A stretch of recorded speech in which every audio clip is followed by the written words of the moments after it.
Hi అండి, నమస్తే. Welcome back to Swathi kitchen. నేను మీ స్వాతిని. ఈరోజు మన ఛానల్లో మసాలా కాజుని ఎలా ప్రిపేర్ చేసుకోవాలనేది ఈరోజు వీడియోలో చూపించబోతున్నాను. జనరల్గా బయట తీసుకునే కాజు కొంచెం కాస్ట్ ఎక్కువ ఉంటుంది, టేస్ట్ కూడా అంత అనిపించదు. కానీ ఇంట్లో ఒకసారి ట్రై చేయండి.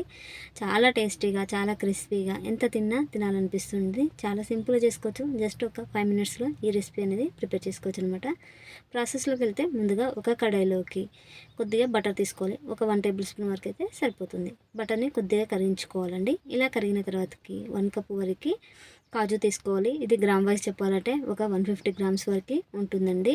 మనం కాజు స్ప్లిటెడ్ కాకుండా ఇలా తీసుకోవాలి. వీడియో క్లిప్లో చూపించాను కదా, ఈ విధంగా తీసుకోవాలండి. అప్పుడే టేస్ట్ చాలా బాగుంటాయి ఇవి. ఆ తర్వాతకి స్టవ్ని లో ఫ్లేమ్లో పెట్టుకొని ఒక 5-6 నిమిషాల పాటు ఫ్రై చేసుకోవాలి. కాజు అనేది లైట్గా కలర్ చేంజ్ అవ్వాలి. ఇలా అయితే మనకి తినేటప్పుడు క్రిస్పీగా కరకరలాడుతూ చాలా టేస్టీగా ఉంటుంది. ఎక్కువ రోజులు స్టోర్ ఉంటుంది అనమాట. ఆ తర్వాత ఇందులోకి 1 టీ స్పూన్ వరకు పసుపు, 1 టీ స్పూన్ వరకు ధనియా పౌడర్, అలాగే రుచికి సరిపోయేంత కారము, ఉప్పు వేసుకోవాలి. అలాగే ఇందులోకి 1 టీ స్పూన్ వరకు చాట్ మసాలా వేసుకోండి. మీ దగ్గర ఉంటే డ్రై మ్యాంగో పౌడర్ కూడా వాడచ్చు. ఆమ్చూర్ పౌడర్ అంటారు కదా, అది కూడా వాడచ్చండి.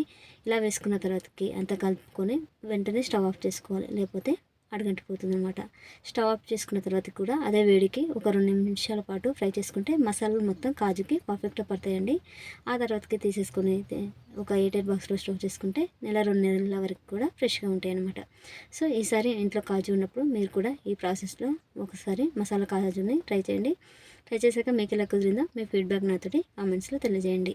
వీడియో నచ్చితే ఒక లైక్ కొట్టండి. మీ ఫ్రెండ్స్ అండ్ రిలేటివ్స్ తోటి షేర్ చేసుకోండి. ఇలాంటి మోర్ అండ్ హెల్తీ రెసిపీస్ కోసం మన స్వాతి కిచెన్ ఛానల్ని సబ్స్క్రైబ్ చేసుకొని పక్కనున్న బెల్ ఐకాన్ని యాక్టివేట్ చేసుకోండి. Thank you for watching friends. Bye bye.